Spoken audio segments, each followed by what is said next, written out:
ini apabila tidak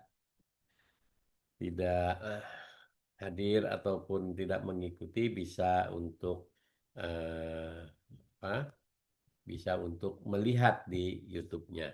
Baik, kita mulai saja ya. Ini sudah hadir 15 orang. Ya, Bismillahirrahmanirrahim. Assalamualaikum warahmatullahi wabarakatuh. Salam Waalaikumsalam warahmatullahi sejahtera wabarakatuh. buat kita semua. Nah, hari ini kita kuliah seperti disampaikan tadi bahwa ini kuliah yang terakhir ya.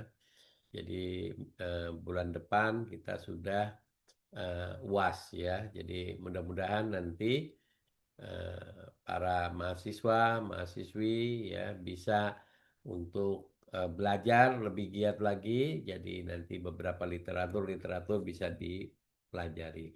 Baik, pada materi kali ini Bapak ingin menyampaikan temanya negara dan konstitusi Republik Indonesia. Nah, tentu apa yang akan kita pelajari nanti di dalam negara dan konstitusi ini, tentunya kita juga harus memahami dulu apa sih pengertian tentang negara itu.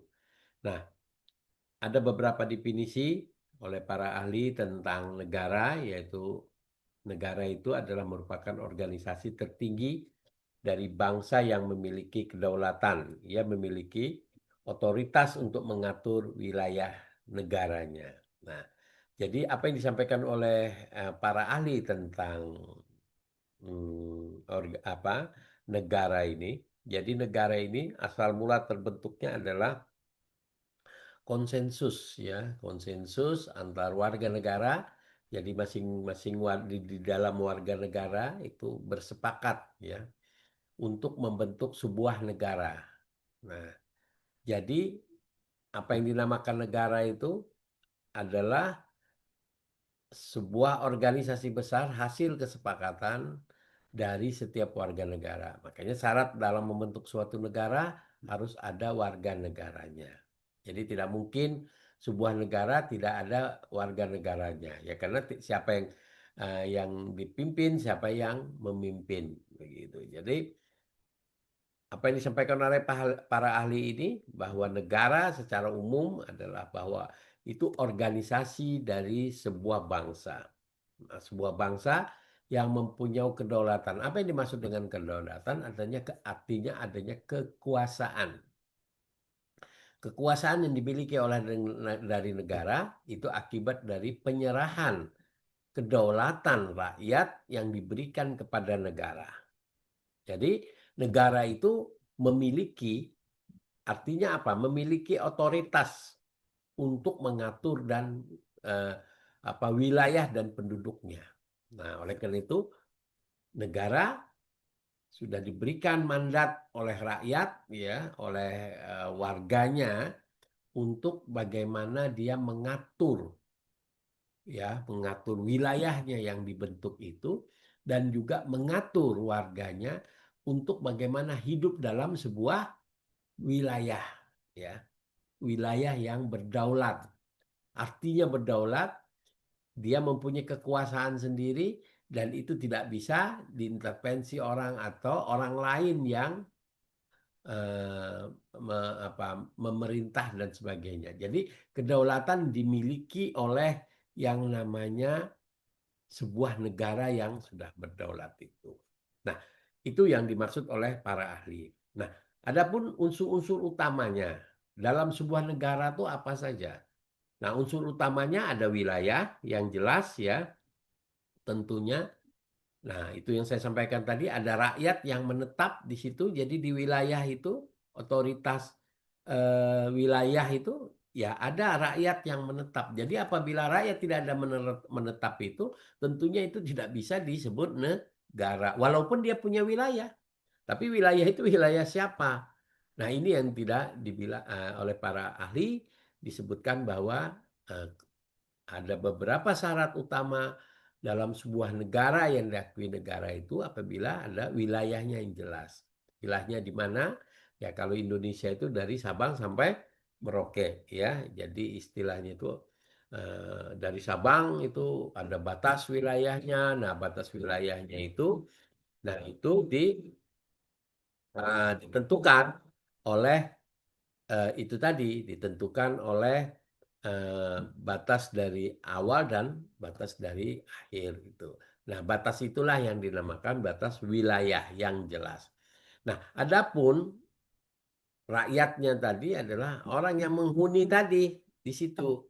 Jadi rakyat yang menghuni wilayah itu untuk dia bisa menetap di situ, ya. Jadi itu yang disebut adanya rakyat. Nah, begitu juga pemerintahan, ya. Pemerintah yang berdaulat artinya ada sebuah pemerintahan di sana. Apa yang dimaksud dengan pemerintahan adalah orang yang mengatur, orang yang diberikan kewenangan oleh rakyatnya mengatur sebuah pemerintahan. Apa itu pemerintahan itu? Adalah tata kelola pemerintahan. Tata kelola pemerintahan adalah bagaimana cara mengatur kebutuhan-kebutuhan warganya untuk dapat berhubungan atau untuk warga negara hidup di dalam sebuah negara itu. Nah, di dalam sebuah negara itu tentunya ada aturan-aturan yang mengatur, ya. Tidak mungkin di dalam sebuah negara itu hanya hidup warga negara saja tanpa ada aturan. Karena apa? Di negara itu warga negara mempunyai dalam arti harus ada aturan yang mengatur bagaimana hidup di dalam sebuah negara itu bisa tertata dengan baik, ya. Jadi bisa terpenuhi ya kebutuhan-kebutuhan dari masyarakat. Tidak mungkin masyarakat sendiri-sendiri dalam kehidupan itu. Nah, sebagai contohnya aja kita lihat bagaimana di negara-negara itu seperti adanya kehidupan ekonominya. Kehidupan ekonominya tentunya apa orang mau berdagang dan sebagainya itu kan ada yang namanya transaksi keuangan dan sebagainya. Nah, ini negara yang mengatur bagaimana ada uang, mencetak uang dan sebagainya yang bisa dianggap sebagai uang resmi dari sebuah negara itu. Nah, inilah pengaturan. Begitu juga umpama identitas warga negaranya. Bagaimana administrasi warga negaranya, yaitu. Nah, itu seluruhnya pemerintah yang mengatur di situ, ya. Pemerintah yang mengatur tentang bagaimana administrasi kependudukan. Nah, itulah pemerintah yang diberikan kewenangan, kedaulatan untuk mengatur warga negaranya dalam kehidupan dalam sebuah wilayah gitu. Nah, bagaimana tentang organisasi kekuasaannya? Jadi negara memiliki kewenangan. Kewenangannya apa? Kewenangannya mengatur warga negaranya. Apa yang dimiliki oleh kewenangan sebuah negara itu? Nah, dia bisa membuat aturan, ya, aturan untuk bagaimana diikuti oleh warga negara. Nah, aturan itu sebagai pedoman dia memimpin, ya, masyarakatnya ini. Jadi apabila terjadi konflik di antara masyarakat, siapa yang menyelesaikan? Adalah pemerintah, negara turun. Makanya sering kan negara harus hadir gitu. Di dalam apa? Bencana apapun gitu kan. Nah, atau ada konflik sosial, negara harus hadir di situ. Atau di masyarakat masih ada kelaparan, kemiskinan, dan sebagainya. Nah, pasti orang selalu bicara, negara harus hadir. Nah, disinilah yang namanya sebuah kekuasaan, organisasi kekuasaan itu negara memiliki kewenangan untuk di situ. Yaitu tadi, harus hadir, dan sebagainya. Nah, karena apa? Negara memiliki kewenangan untuk mengatur di sana. Nah, begitu juga tadi aturan yang saya sebutkan tadi, bagaimana negara itu membuat aturan yang bisa memaksa. Dalam arti memaksa itu apa? Yang harus diikuti oleh warga negara. Wajib. Makanya ada namanya negara mempunyai hak dan kewajiban. Makanya kalau kita belajar kewarganegaraan, tentunya kita harus bisa memahami antara hak dan kewajiban. Apa haknya dari warga negara? Nah, haknya dia dilindungi, ya, haknya untuk mendapatkan kesehatan, haknya mendapatkan pendidikan dan sebagainya. Itu hak. Nah, kewajibannya bagaimana? Dia mengikut apa? Memberikan melaksanakan kewajiban. Kewajiban artinya dia mengikuti aturan-aturan, ya. Yang kedua lagi, kewajiban untuk membayar pajak, umpama. Itu kewajiban itu. Nah, kewajiban untuk bisa toleransi, ya, ada aturan di situ bagaimana toleransi beragama dan sebagainya. Nah, inilah yang harus dipatuhi, ya, untuk kepentingan bersama dalam satu wilayah. Nah, jadi itu yang dinamakan organisasi kekuasaan itu. Nah, bagaimana fungsi dan tujuan negara? Nah, para mahasiswa-mahasiswa yang saya banggakan, tentunya apa fungsi dan tujuan tujuan negara itu yang saya sampaikan tadi, bahwa melindungi segenap bangsa Indonesia. Jadi negara wajib menjamin keamanan, keselamatan seluruh warga tanpa terkecuali. Ya, perlindungan mencakup aspek fisik dan non fisik. Nah, ini tugas dari sebuah negara itu. Jadi melindungi bangsa. Jadi negara wajib, ya, menjamin keamanan. Jadi ketika suasana tidak aman, itu negara wajib hadir di situ untuk menjaga keamanan dan keselamatan. Nah, begitu juga negara wajib memajukan kesejahteraan umum. Negara bertanggung jawab mewujudkan masyarakat adil dan makmur. Pembangunan ekonomi harus merata di seluruh wilayah. Nah, disinilah tugas sebuah negara, pemerintahan itu, tata kelola pemerintahan itu.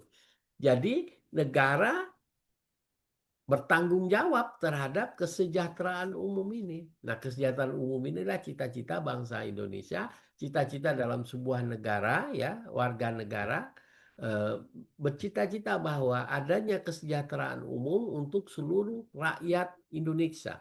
Jadi pembangunan ekonomi harus merata di seluruh wilayah. Tidak bisa ada pemihakan. Dalam arti tidak bisa negara hanya berpihak pada satu wilayah saja. Karena Negara Kesatuan Republik Indonesia terdiri dari beberapa wilayah-wilayah yang ada di Indonesia, yang sekarang menjadi 38 provinsi. Nah, oleh karena itu 38 provinsi itu harus diciptakan sebuah apa yang namanya kesejahteraan umum bersama tadi. Yang mewujudkan masyarakat adil dan makmur. Adil dan makmur apa? Artinya segala pembangunan harus sama. Apabila di Pulau Jawa dilakukan pembangunan yang modern, nah di luar Pulau Jawa, di wilayah-wilayah timur, ya tengah, itu juga harus diberikan kesempatan untuk pembangunan itu. Nah, begitu juga dalam mencerdaskan kehidupan bangsa. Nah, pendidikan itu merupakan prioritas utama dalam pembangunan bangsa. Jadi seluruh warga berhak mendapatkan pendidikan berkualitas. Nah, sumber daya manusia ini sebenarnya adalah konsep konsep utama di dalam pembangunan sebuah negara, ya. Jadi negara ditentukan oleh warga negaranya yang berkualitas, warga negaranya yang berpendidikan. Ketika warga negaranya berpendidikan, disinilah warga negara mempunyai pemikiran inovasi, mempunyai pemikiran untuk kemandirian dan sebagainya. Nah, tidak ada pemikiran-pemikiran ketika masyarakatnya sudah maju, pendidikannya maju dan sebagainya. Orang akan susah masuk di dalam mengintervensi kepentingan di dalam negara kita. Tapi kalau kita tidak berpendidikan, kita berpendidikan rendah, selalu menjadi jajahan mereka. Mereka, para negara-negara maju itu, dia mempunyai intelijen yang sangat kuat sekali bagaimana bisa mencaplok, ya, negara-negara berkembang, negara-negara yang dianggap bahwa sumber daya manusianya itu sangat lemah. Nah, oleh karena itu, di sini pentingnya bahwa peningkatan sumber daya manusia harus kita galakan. Dalam arti itulah pendidikan. Ketika orang berpendidikan, orang akan mempunyai pencerahan. Nah, ketika orang mempunyai pencerahan, disitulah dia bisa mendapatkan penghasilan, mendapatkan pekerjaan yang layak, juga bisa berinovasi untuk bisa berusaha di wilayahnya. Nah, apa usaha di wilayahnya itu bisa menciptakan lapangan pekerjaan sendiri yang berupa UMKM kah, ataupun bisa menggali sumber daya alam untuk kepentingan masyarakat secara luas itu. Nah, di situ para mahasiswa-mahasiswa yang saya banggakan, kita harus memperhatikan tentang apa dulu pengertian sebuah negara. Jadi ketika kita paham sebuah pengertian negara, kita paham juga tentang bagaimana itu fungsi tujuan negara. Nah, maka sekarang kita harus memahami juga tentang pengertian konstitusi. Apa yang dimaksud dengan konstitusi itu? Orang sering berbicara tentang konstitusi, tapi kita tidak paham tentang konstitusi, tentunya kita juga akan susah memahami tentang peran kita, tugas kita, kewajiban kita, hak kita sebagai warga negara, ya. Makanya di sini perlu kita belajar tentang apa yang dimaksud dengan kewarganegaraan atau warga negara itu. Nah, jadi di sini kita juga harus memahami tentang pengertian konstitusi. Apa itu konstitusi? Jadi konstitusi itu berasal dari bahasa Latin, ya. Jadi kita mengadop istilah konstitusi itu bahasa Latin yang bahasa aslinya adalah constitutio, ya. Jadi constitutio ini yang berarti dalam bahasa Latinnya adalah peraturan. Jadi konstitusi itu kalau kita terjemahkan dalam bahasa Indonesia itu adalah peraturan. Jadi peraturan merujuk pada aturan dasar penyelenggaraan negara, ya. Jadi yang dinamakan konstitusi adalah aturan dasar penyelenggaraan negara, ya. Aturan dasar penyelenggaraan negara. Nah, itu yang dinamakan konstitusi. Jadi kalau nanti orang bertanya, apa itu konstitusi? Nah, kita sudah bisa menjelaskan tentang bahwa konstitusi itu adalah aturan dasar penyelenggaraan negara, itulah konstitusi. Nah, kalau kita lebih jelasnya apa konstitusi kita itu apa? Yaitu Undang-Undang Dasar 1945. Itu konstitusi kita. Ya. Jadi para mahasiswa-mahasiswi apabila ingin belajar hukum tentunya, nah ini sudah harus memahami tentang apa itu yang dimaksud konstitusi. Nah, disinilah hukum dasar tertulis yang dinamakan konstitusi, ya, di Indonesia itu adalah Undang-Undang Dasar 1045 yang merupakan dokumen konstitusi tertulis. Jadi konstitusi tertulis yang dibahas oleh para pendiri bangsa kita ini, ya, yang terdiri dari beberapa pasal di Undang-Undang Dasar 45, tentunya ini menjadi landasan hukum tertinggi di negara Indonesia. Nah, oleh karena itu setiap peraturan yang dibuat tidak boleh bertentangan dengan Undang-Undang Dasar 1945 dan Pancasila sebenarnya sebagai ideologinya. Nah, inilah yang menjadi landasan dasar, ya. Itu hukum dasar tertulis. Ada juga hukum yang tidak dasar tertulis. Apa itu? Itu yang namakan konvensi, ya. Konvensi itu adalah kesepakatan. Jadi kesepakatan, kebiasaan, ketatanegaraan yang tidak tertulis namun diakui, ya. Jadi orang bilang, oh tidak ada itu undang-undangnya. Nah, tapi kita ada yang namanya konvensi, artinya konvensi kesepakatan menyepakati untuk pelaksanaan pemerintah, ya, kebiasaan ketatanegaraan yang namun diakui itu adalah melengkapi konstitusi yang tertulis. Jadi di konstitusi tertulis tidak menyebutkan secara implisit tentang konstitusi eh, tentang konstitusi yang ada, tentunya inilah yang dinamakan sebagai konvensi. Nah, konvensi ini tidak tertulis ya. Jadi hanya menjadi sebuah kesepakatan kebiasaan tentang apa saja yang harus dilaksanakan atau tidak. Nah, contohnya apa?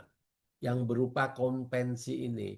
Yang berupa konvensi ini bisa adat budaya lokal setempat gitu ya, normanya itu ya.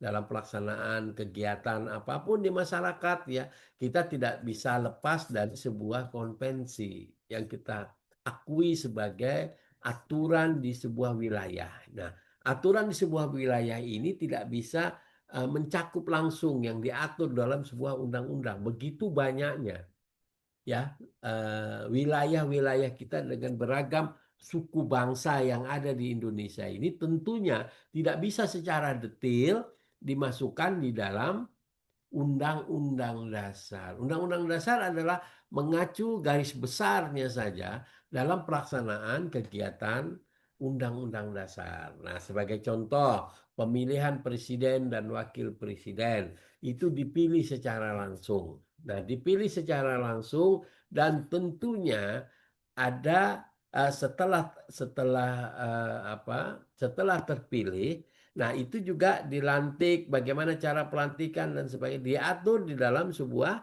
undang-undang dasar. Begitu juga masa jabatannya, berapa tahun masa jabatannya. Nah, itu diatur oleh undang-undang. Nah, ini yang disebut ada konvensi, ya, apa yang dinamakan konvensi itu adalah konvensi yang tidak tertulis. Nah, bagaimana hubungan negara dengan konstitusi? Ini yang perlu kita pahami bahwa hubungan negara dengan konstitusi pedoman penyelenggaraan. Jadi konstitusi membatasi mengatur kekuasaan pemerintah, mencegah penyalahgunaan kewenangan oleh pengusaha.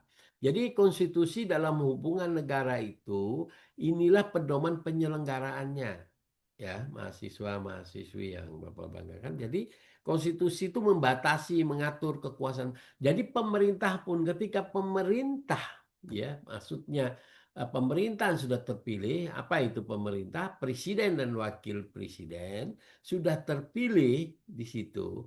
Nah, disitulah ada kekuasaan. Apabila tidak dibatasi kekuasaan itu, maka kekuasaan itu akan bisa menjadi kekuasaan yang absolut. Apa itu? Bisa menjadi kekuasaan yang otoriter terjadi. Nah, untuk menghindari itu maka diperlukan sebuah pembatasan kekuasaan, ya. Pembatasan kekuasaan untuk mencegah penyalahgunaan kewenangan oleh penguasa. Nah, di sini yang perlu kita pahami tentang bagaimana pedoman penyelenggaraan itu. Nah, bagaimana tentang hubungan negara dengan konstitusi? Nah, di sini adalah identitas negara, ya, identitas negara. Jadi yang dalam hubungan negara konstitusi itu identitas negara itu merupakan mencerminkan karakter dan cita-cita bangsa. Jadi menjadi identitas ya yang membedakan dengan negara lain.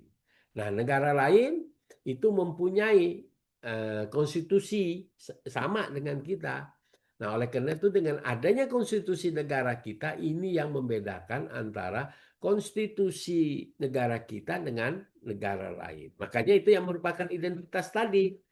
Nah, mencerminkan karakter ya dan cita-cita bangsa ya menjadi identitas yang membedakan antara negara satu dengan negara lain. Nah, itu hubungan negara dan konstitusi. Begitu juga jaminan hak warga negara. Adanya jaminan hak warga negara yaitu apa? Melindungi hak-hak dasar setiap warga negara dan memberikan kepastian hukum dalam kehidupan berbangsa dan bernegara. Mengapa demikian? Coba apabila kita berpikir, apabila tidak ada jaminan hak warga negara, maka tentunya negara itu akan kacau. Negara itu akan tentunya tidak mempunyai pegangan hukum yang secara jelas yang nanti akan menyebabkan ketidakstabilan dalam hubungan antara masyarakat satu dengan masyarakat yang lain begitu di dalam menjalin komunikasi. Karena di dalam sebuah masyarakat ini problem sosialnya sangat tinggi sekali, teman-teman semua.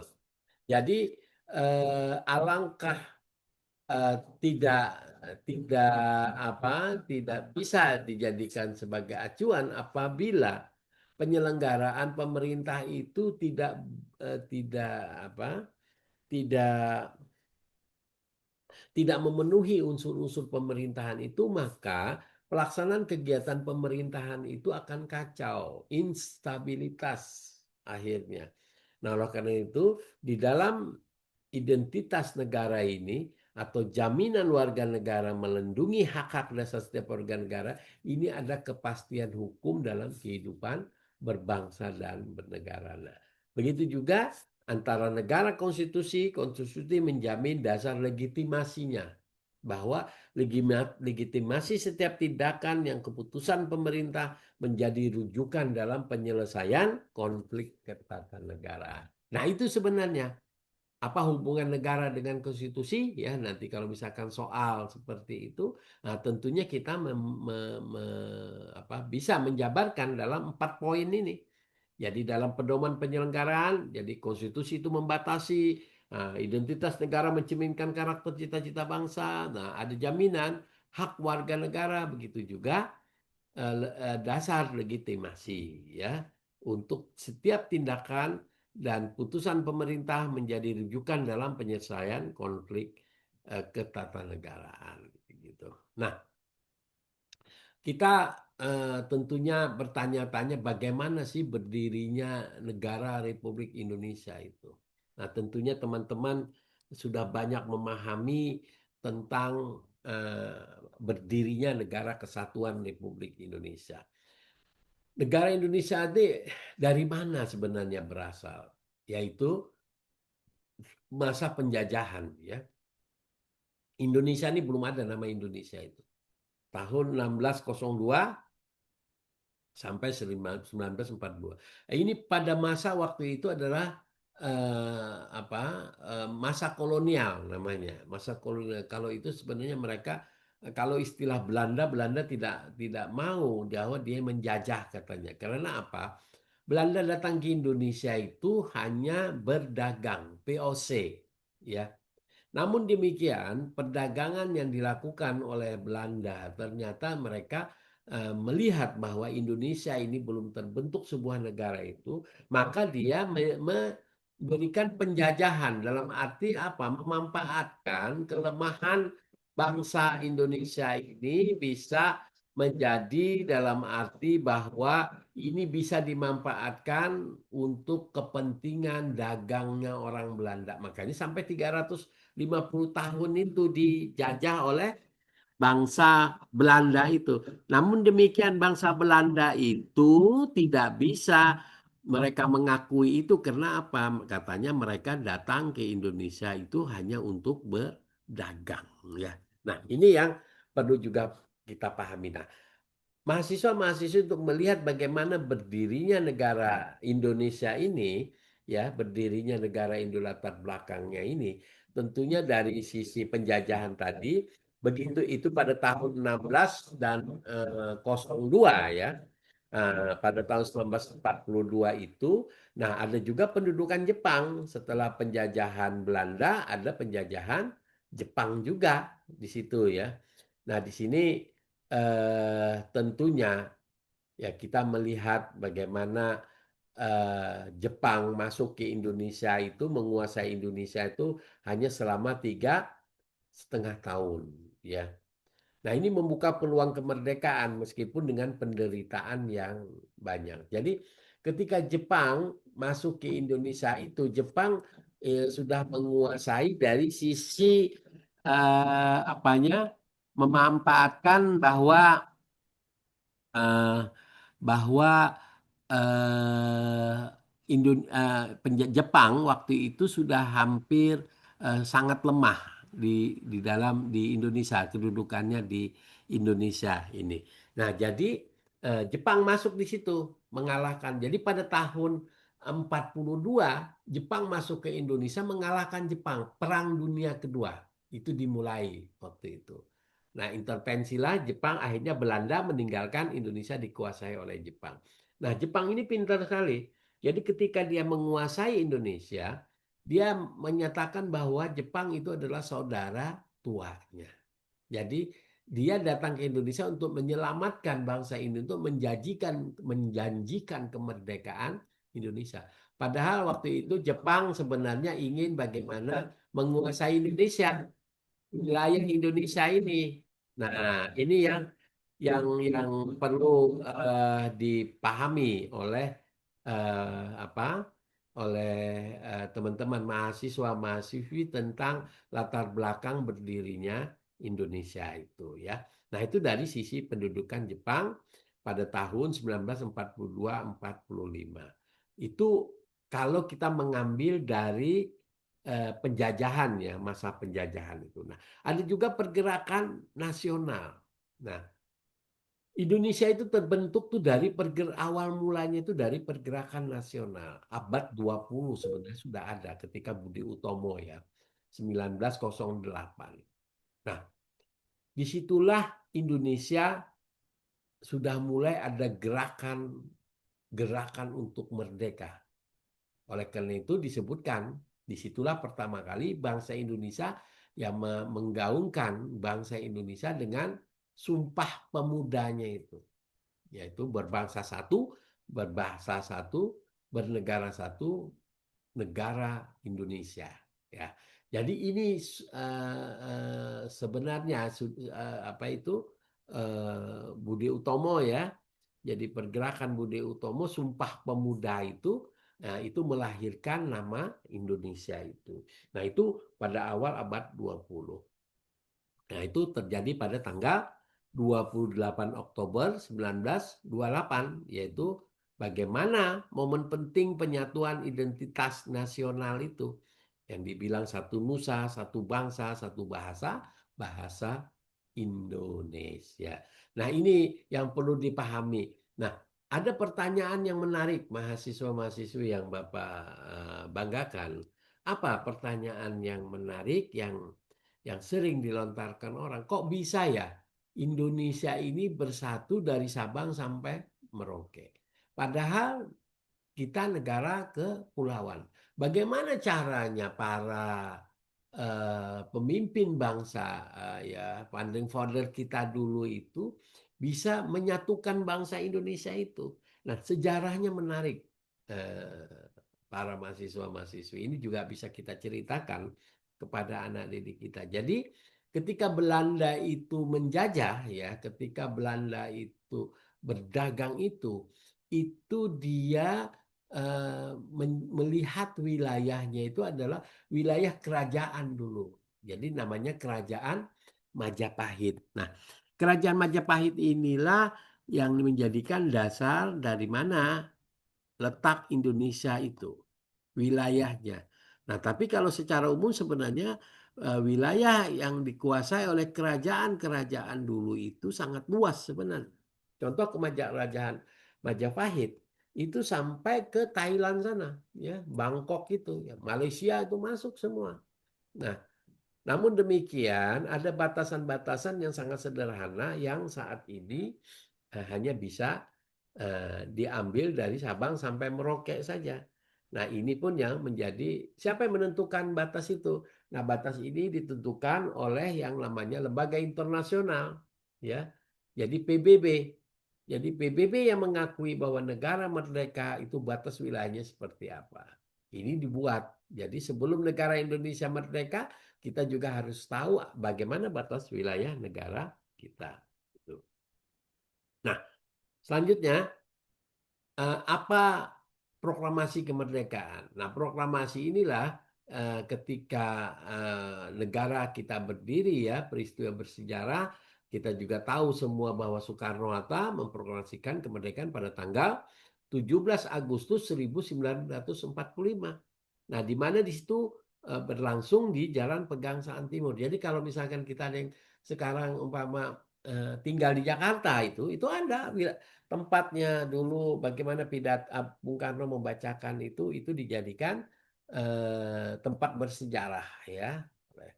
Begitu juga teks proklamasi. Ya, ini juga yang dibacakan Soekarno itu ada juga masih tersimpan di museum ya, teks proklamasi. Begitu juga pembentukan negara dengan wilayah Hindia Belanda langsung membentuk pemerintahan konstitusi negara. Nah, jadi wilayah yang sekarang ada yang kita diakui oleh PBB ini adalah wilayah yang dulu dikuasai oleh Belanda itu tadi. Jadi apa yang Belanda menjajah wilayahnya itu yang diambil untuk menjadi wilayah negara kesatuan Indonesia. Nah, bagaimana negara Indonesia dalam pandangan global? Inilah pengakuan kedaulatan ya dalam sebuah negara gitu. Akhirnya Belanda mengakui kemerdekaan Indonesia pada tahun 1949. Nah, beberapa negara juga mengakui awalnya gitu ya.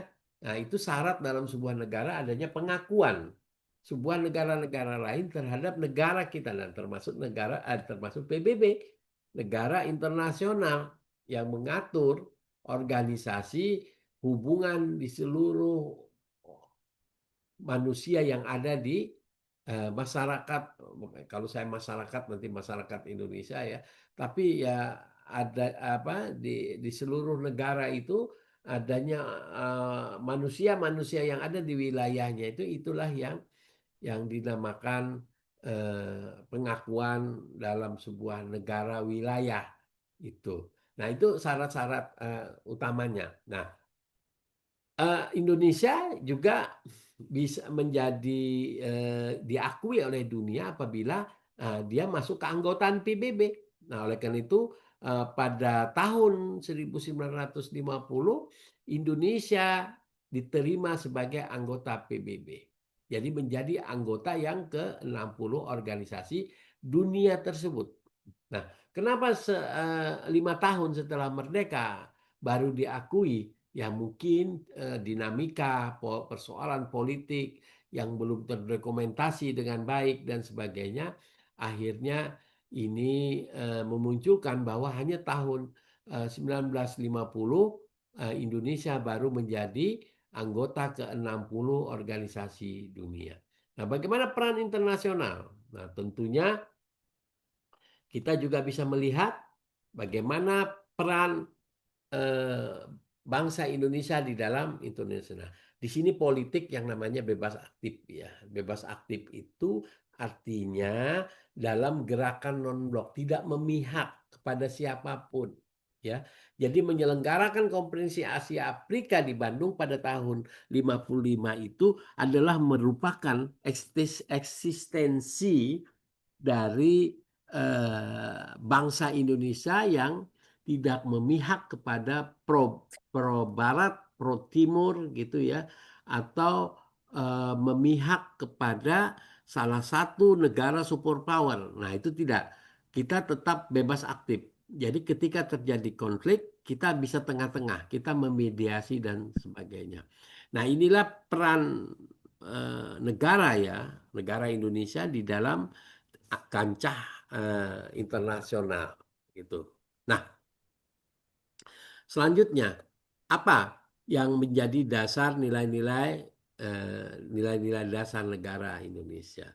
Nilai dasar inilah yang kita harus selalu menjadi teladan karena nilai-nilai dasar bangsa Indonesia itu ada di Pancasila, yaitu sebagai ideologi Pancasila sebagai pandangan hidup bangsa Indonesia. Jadi Pancasila ini merupakan hukum tertinggi. Jadi apapun orang yang melakukan kegiatan apapun tidak boleh bertentangan dengan nilai-nilai Pancasila. Itu ya. Itu yang perlu kita pahami. Nah, apa itu nilai dasar dari Pancasila itu yang perlu kita pahami yaitu 5 sila tadi. Ya, itu yang berasal dari nilai-nilai luhur bangsa Indonesia. Dan Bhinneka Tunggal Ika menjadi semboyan pemersatunya. Ya, pemersatu bangsa Indonesia. Kenapa negara kita itu negara yang berbeda-beda India jam 5 antara satu Kak. suku dengan suku yang lain. Nah, ini yang Hmm. perlu kita pahami secara luas dan kita bersyukur bahwa kita banyak suku-suku bangsa Oke, di Kak. itu. Tolong dimatikan ya, di mute ya. Si siapa? Hai Rina, di mute ininya karena suaranya mengganggu ya. Nah, jadi Bhinneka Tunggal Ika itu menjadi semboyan pemersatu untuk kita yang berbeda-beda suku, bangsa di Negara Kesatuan Republik Indonesia. Nah, selanjutnya, bagaimana sistem pemerintahan kita? Nah, sistem pemerintahan itu awal mulanya adalah sistem pemerintahan yang berpedoman pada Undang-Undang Dasar 1945 pertama. Jadi Undang-Undang Dasar yang asli itu disahkan sehari setelah proklamasi pada tanggal 18 Agustus 1945. Ini dirumuskan oleh BPPKI dan PPKI sebelum kemerdekaan.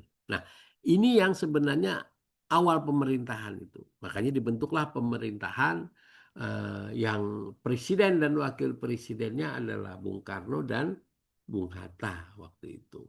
Nah, bagaimana sistem pemerintahannya? Nah, sistem pemerintahannya yaitu bersifat presidensial, yaitu presiden sebagai kepala negara, ya, dan dalam pemerintahan ini memiliki kekuasaan yang sangat besar dalam konstitusi awal. Jadi di awal konstitusi itu presiden itu mempunyai kekuasaan yang sangat besar dan itu bisa presiden seumur hidup. Karena waktu itu tidak dijabarkan bahwa presiden ada batas masa waktunya, ya. Kalau dulu 5 tahun bisa dipilih kembali. Nah, kalau sekarang di amandemen hanya 2 kali dalam periode itu. Setelah 1 kali dia selesai masa tugasnya, dia bisa terpilih 2 kali. Setelah itu 3 kali dia tidak bisa terpilih lagi. Nah, pembatasan-pembatasan inilah yang apa? Yang mengikat ya dari Undang-Undang Dasar 1945 sampai kepada Undang-Undang amandemennya. Nanti kita akan lihat beberapa amandemen yang mengatur itu.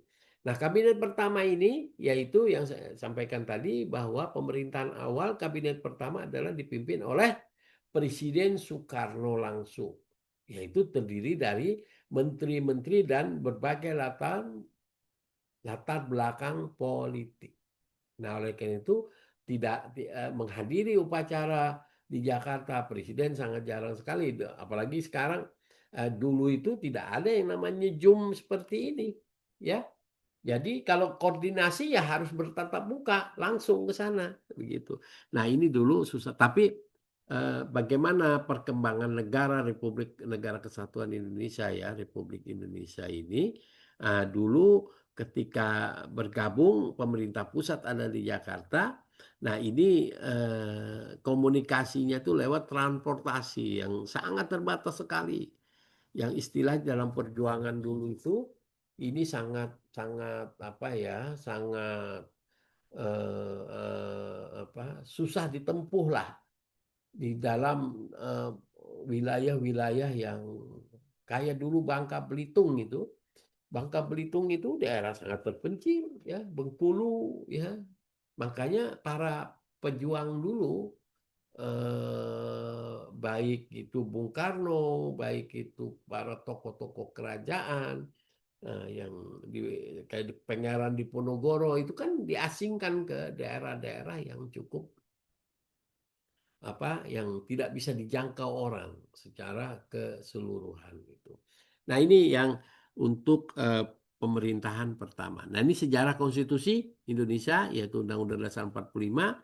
Nah, ini juga harus kita pahami ada konstitusi ini pertama, Undang-Undang Dasar, setelah itu konstitusi RIS ya, Republik Indonesia Serikat ya. Jadi Indonesia menjadi negara federal. Diberlakukan pasca konferensi meja bundar dengan Belanda. Jadi 1949 sampai 1950 terjadi sudah kesepakatan konferensi, tapi Belanda tetap mengingkari eh, tentang Indonesia merdeka itu. Nah, baru setelah tahun 2000 1950 sampai 1959 ini baru Indonesia kembali menjadi negara kesatuan menganut sistem parlementer yang tidak stabil. Jadi undang-undang dasar muncul di sini. Jadi ini waktu itu memang kejadian ya kalau kita di cerita tentang bagaimana historis sistem pemerintahan kita ini. Jadi pemerintahan kita ini karena masa kemerdekaan itu masih belum siap dari sisi infrastruktur dan suprastruktur.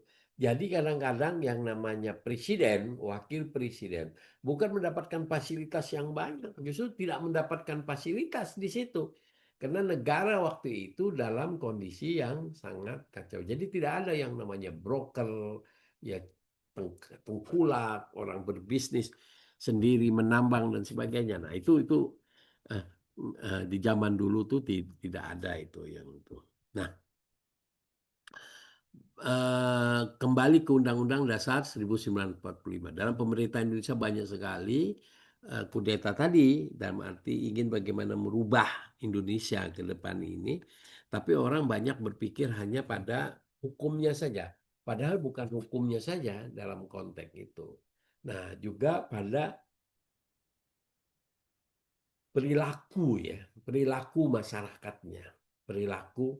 Jadi pada tanggal 5 Juli 1959 dikeluarkannya dekret Presiden Soekarno. Nah, 14 tahun lamanya Undang-Undang Dasar berlaku tanpa perubahan. Nah, Undang-Undang Dasar ya kembali ya ke Undang-Undang Dasar 1945. Nah, itu pada tahun 1959 itu. Nah, itu sampai 1973 ya. Itu Undang-Undang Dasar 1045 berlaku tanpa perubahan. Namun demikian pada ini dalam jumlah lampiran ya penjelasan undang-undang sama diikuti diberlakukan kembali. Nah, kembalinya ke Undang-Undang Dasar 45 ini menjadikan pada periode Orde Baru ya, Orde Baru. Nah, kita tahu bahwa Orde Baru ini adalah orde yang dipimpin oleh Presiden Soeharto.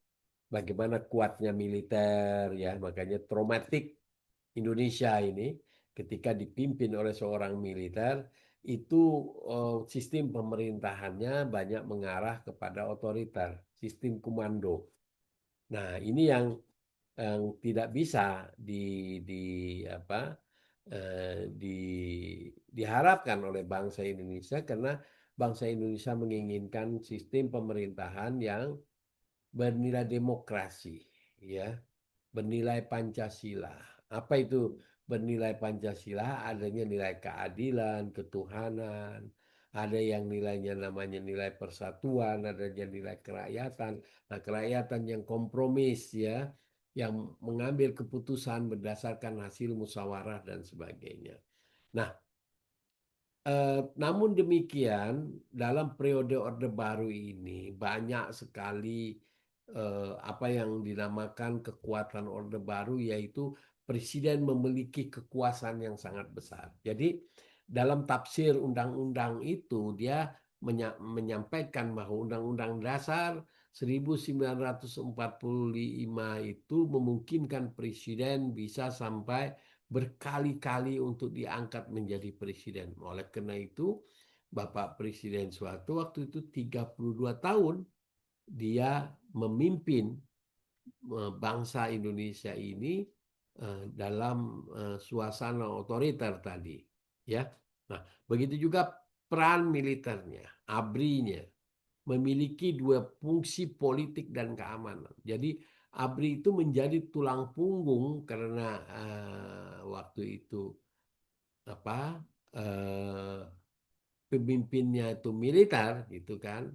Nah, akhirnya dui fungsi ABRI itu digunakan di situ.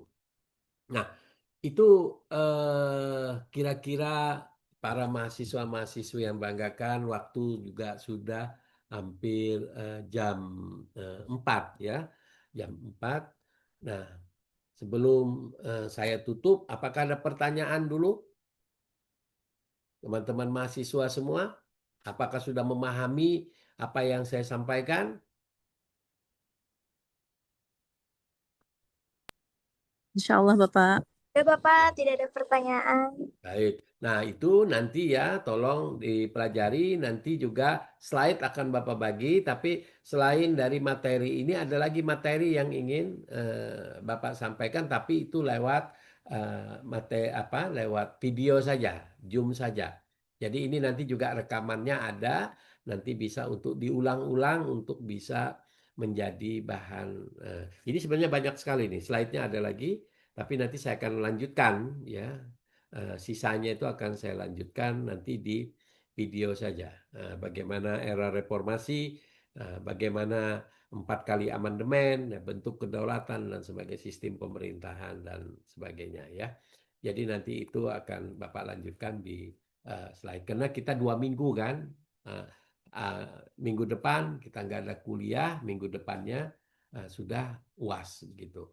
Demikian ya para mahasiswa-mahasiswa yang saya banggakan. Jadi Bapak akhiri saja kuliah pada hari ini. Semoga apa yang disampaikan pada hari ini bermanfaat bagi untuk kita semua dan mudah-mudahan para mahasiswa-mahasiswi bisa memahami apa yang saya sampaikan ini bisa menjadi pengetahuan dan juga pemahaman tentang ilmu mata pelajaran dari kewarganegaraan. Jadi ketika kita belajar kewarganegaraan, kita juga sudah tahu bahwa warga apa sih dimaksud warga negara, apa dimaksud negara itu sudah kita pahami secara hukum. Ya, demikian saya akhiri saja kuliah ini. Terima kasih atas perhatiannya. Wassalamualaikum warahmatullahi wabarakatuh. Waalaikumsalam Waalaikumsalam warahmatullahi wabarakatuh. Bapak. Terima kasih Pak. Terima kasih. Saya Terima kasih izin banyak ya. Pak. Sama-sama. Terima Terima kasih, kasih Pak. banyak Pak.